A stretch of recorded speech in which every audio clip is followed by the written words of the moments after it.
चलिए इन पर आगे राय लेंगे, लेकिन सीधे इस वक्त बात करते हैं हमारे एक्सपर्ट से, लेते हैं राय। एंजल ब्रोकिंग के समित चौहान हमारे पहले एक्सपर्ट है निफ्टी पर राय देने के लिए। समित, स्वागत है आपका, बताइए क्या ट्रेड लिया जाए। देखिए Anil ji, higher degree trend के साथ ही रहना चाहेंगे।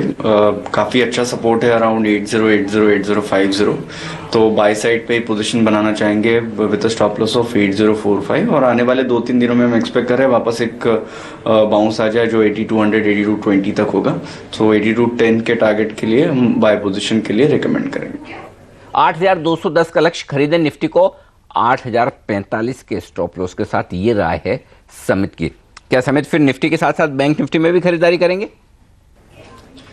जी हाँ, डेफिनेटली 17525 के आसपास काफ़ी अच्छा सपोर्ट है, तो उसके नीचे एक 50 पॉइंट नीचे स्टॉप लॉस रखेंगे अराउंड 17475 और एक्सपेक्ट करेंगे अराउंड 17900 एक रिबाउंड आ जाए। ओके, तो राय यहाँ पर खरीदारी की तरफ है पहले एक्सपर्ट की, और समित चौहान कह रहे हैं तेजी करके चले।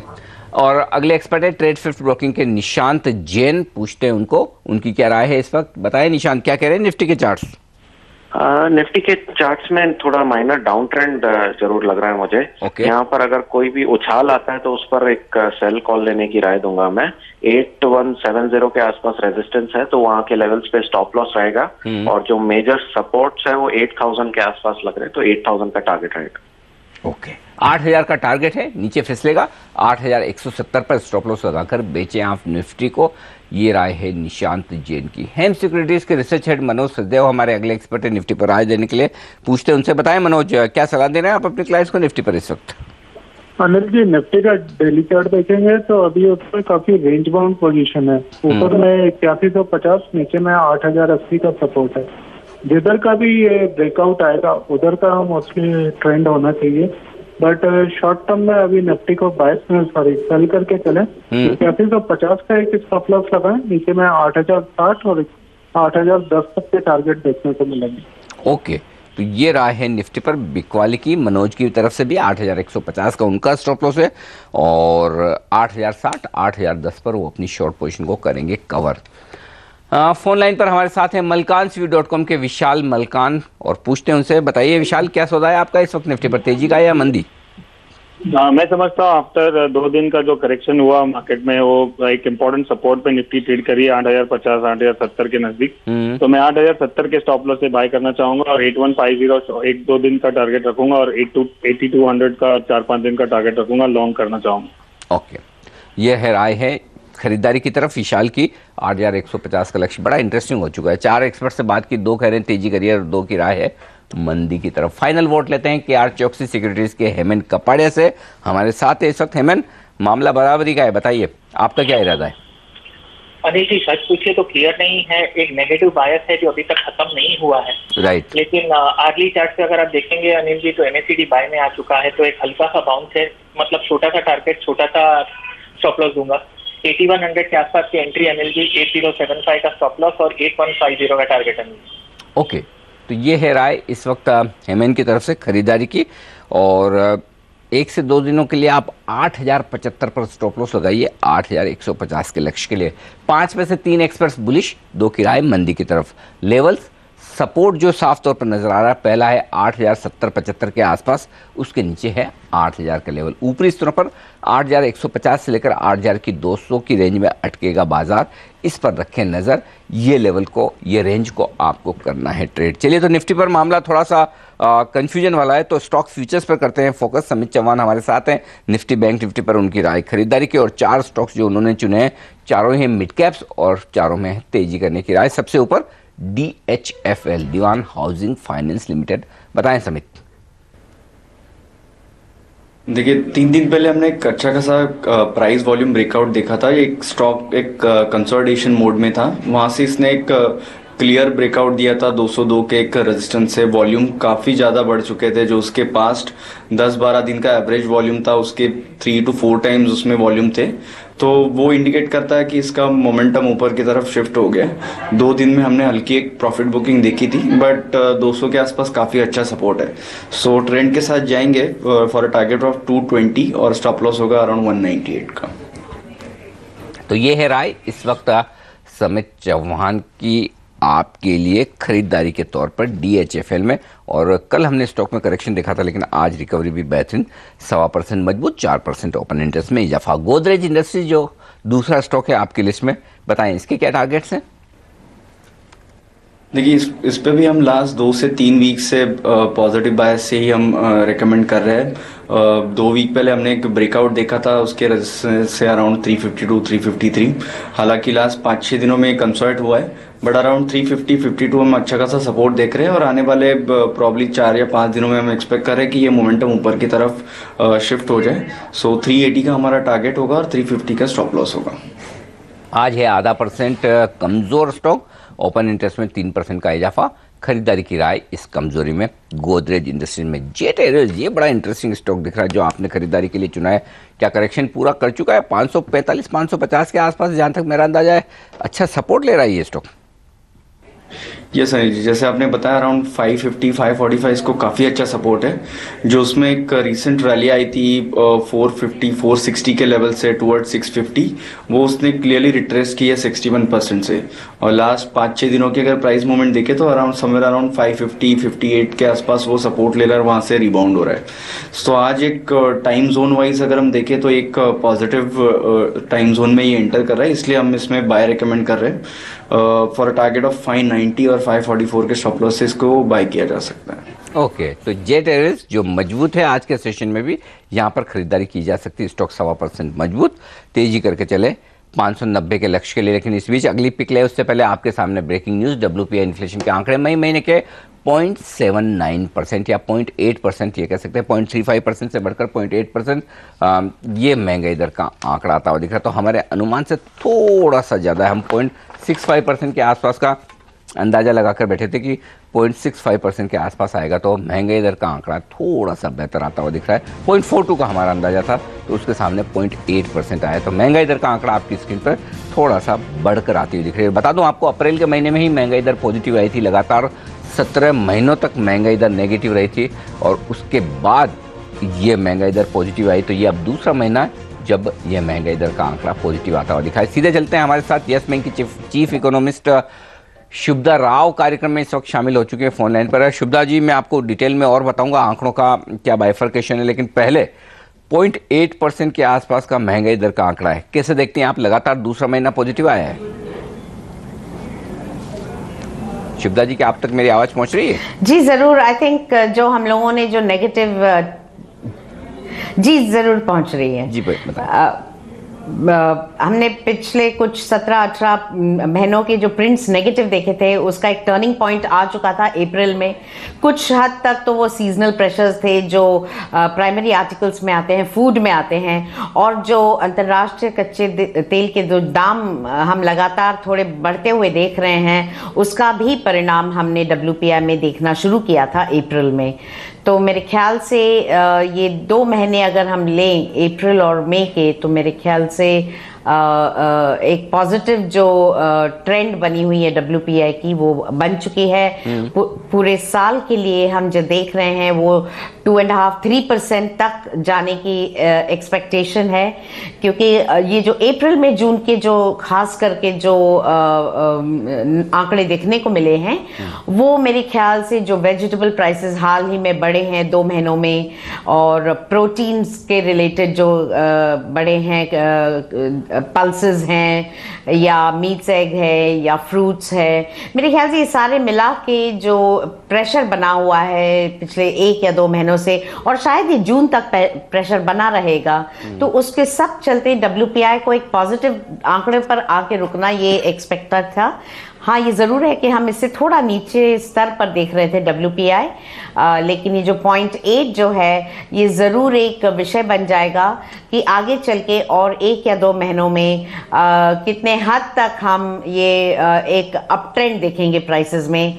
जब तक हमारे मानसून की जो बारिश है ठीक से उभर कर नहीं आती और देश में पूरी तरह फैलती नहीं, तब तक ये एक थोड़ी चिंता रहेगी, क्योंकि ये अप्रैल और मई के महीने जो गर्मी के महीने रहे हैं, बहुत ही सीवियर और इंटेंस हीट के रहे हैं। इसके जाहिर है कि हमने इसका प्रभाव जो है प्राइमरी आर्टिकल्स फूड पर देखा है। अभी आगे चलते हम एक और जो एलिमेंट के ऊपर नजर रखेंगे वो है अंतर्राष्ट्रीय बाजारों में कच्चे तेल के दाम, और ये जरूर एक $50 प्रति बैरल की तरफ एवरेज कर रहे हैं। ये अगर 50 तक रहे तो बहुत 15 या 20 बेसिस पॉइंट्स तक का शायद एक अपवर्ड परिणाम रहेगा, लेकिन अगर और भी ऊंचे स्तर पर ये जाके स्टेबल रहे तो शायद हमको एक WPI इन्फ्लेशन फोरकास्ट का हमको एक फिर से एक अनुमान लगाना हुआ, ऐसे मैं समझती हूँ। शिप्रा जी, एक चीज जो मैं देख रहा था कल के CPI आंकड़ों में भी, आज WPI आंकड़ों में भी, वो है खाने पीने की चीज़ों का, जिसका आपने भी जिक्र किया कि ये फूड इन्फ्लेशन बढ़ के आया है 7.8% की रेंज में आज भी आया है। 7.88% जो पिछले महीने 4.23% था, लगभग दुगुना हो गया है। सब्जियों की WPI 2% से बढ़कर 13% के आसपास पहुंची है। तो क्या इसे एक सीजनल फैक्टर के तौर पर ही देखा जाए, और फिर अब जब मॉनसून आने की तैयारी है तो महीने 2 महीने में यहाँ पर राहत मिलेगी, आपको लगता है सर?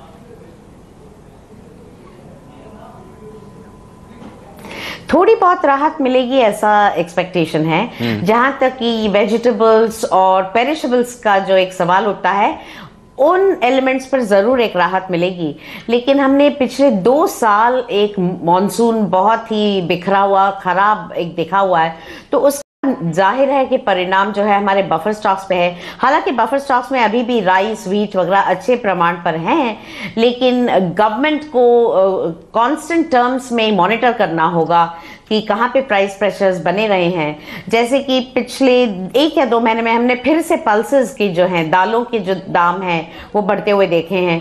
तो गवर्नमेंट ने ज़रूर इंपोर्ट करे हैं काफ़ी सारी दालें, लेकिन उनका जब होलसेल मार्केट से रिटेल मार्केट तक आने का एक जो लैग होता है, उसमें हमने एक प्राइस प्रेशर फिर से बढ़ता हुआ देखा है। तो कुछ हद तक गवर्नमेंट के जो कदम हैं वो काफ़ी हद तक इम्पॉर्टेंट रहेंगे, और ये ज़रूर है कि बरसात से जो राहत मिलेगी उससे वेजिटेबल्स, फ्रूट्स और जो बाकी के पेरिशेबल्स हैं, और एक सेंटिमेंट का भी एक इम्पैक्ट होता है। तो ये ज़रूर है कि डिसइन्फ्लेशन हम कहते हैं जिसे, जहाँ की जो रेट ऑफ इन्फ्लेशन कम होती नज़र आती है, वो शायद हमें सेकेंड क्वार्टर से नज़र आएगी। लेकिन फ़िलहाल अभी अप्रैल में, जून में हमें अभी भी थोड़ा एक मोमेंटम जो है कीमतों का, वो एक उच्चांक पर ही जाता हुआ नज़र आ रहा है। ठीक बात है।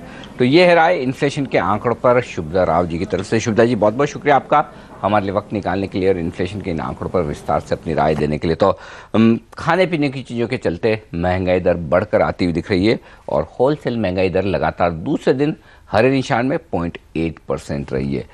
और वक्त एक छोटे से ब्रेक के बाद लौटेंगे आपके लिए वायदा कारोबार की पिक्स और साथ ही ऑप्शंस की रणनीति। बने रहिए हमारे साथ।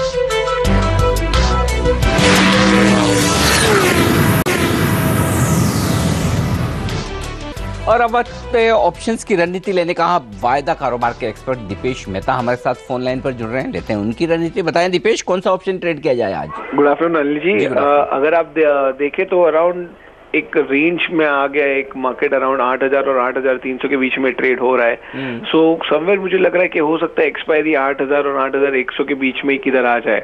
तो मुझे लग रहा है एक न्यूट्रल टू नेगेटिव व्यू रह के एक मार्केट ट्रेड कर सकता है ईयर ऑन, और जब तक एक क्लैरिटी नहीं आती, जो भी न्यूज अवेटेड है इस महीने में, तब तक एक डायरेक्शन नहीं लेगा। तो उसके लिए एक बेयर पुट रेशियो स्प्रेड बनाने की सलाह दूंगा at this point of time.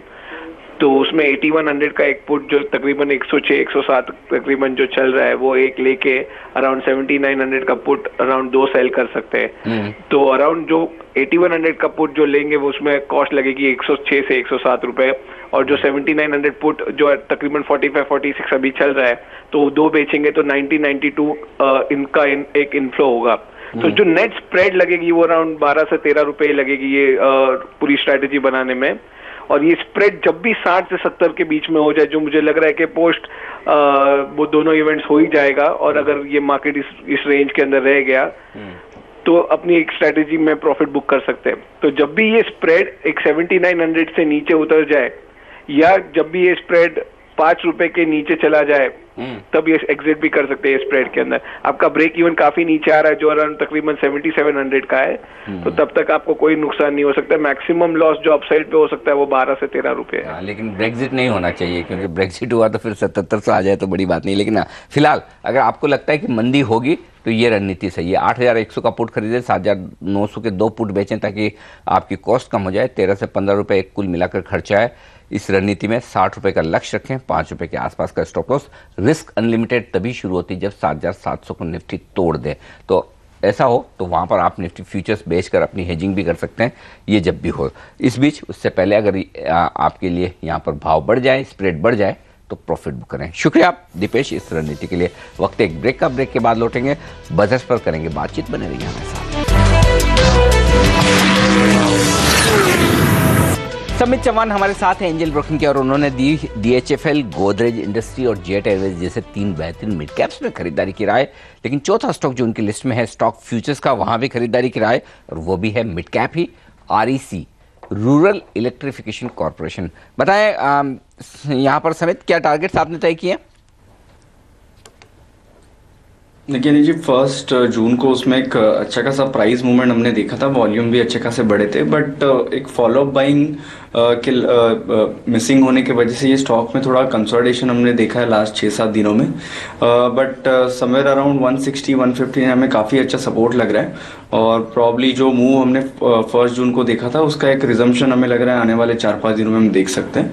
172 का हमारा टारगेट होगा, और 159 के स्टॉप लॉस से इसमें बाइंग की जा सकती है। परफेक्ट, खरीद लें। 172 लक्ष्य, 159 स्टॉप लॉस, ये REC पर राय समित की। शुक्रिया समित आपका हमारे लिए वक्त निकालने के लिए, और तमाम stock futures, Nifty, bank Nifty पर राय हमारे दर्शकों तक पहुंचाने के लिए। बाजार मामूली कमजोरी के साथ 8100 पर निफ्टी इस वक्त 20 अंकों का नुकसान सेंसेक्स में, लेकिन मिड कैप स्मॉल कैप शेयरों ने बैंक निफ्टी के साथ मोर्चा संभाला है मजबूती का। 1100 शेयर मजबूत, 450 कमजोर। फ्यूचर्स एक्सप्रेस में आज के लिए इतना ही। लेंगे एक ब्रेक, और ब्रेक के बाद लौटेंगे, आपके लिए लेकर आएंगे बाजारों का हाल। बने रहिए हमारे साथ। नमस्कार।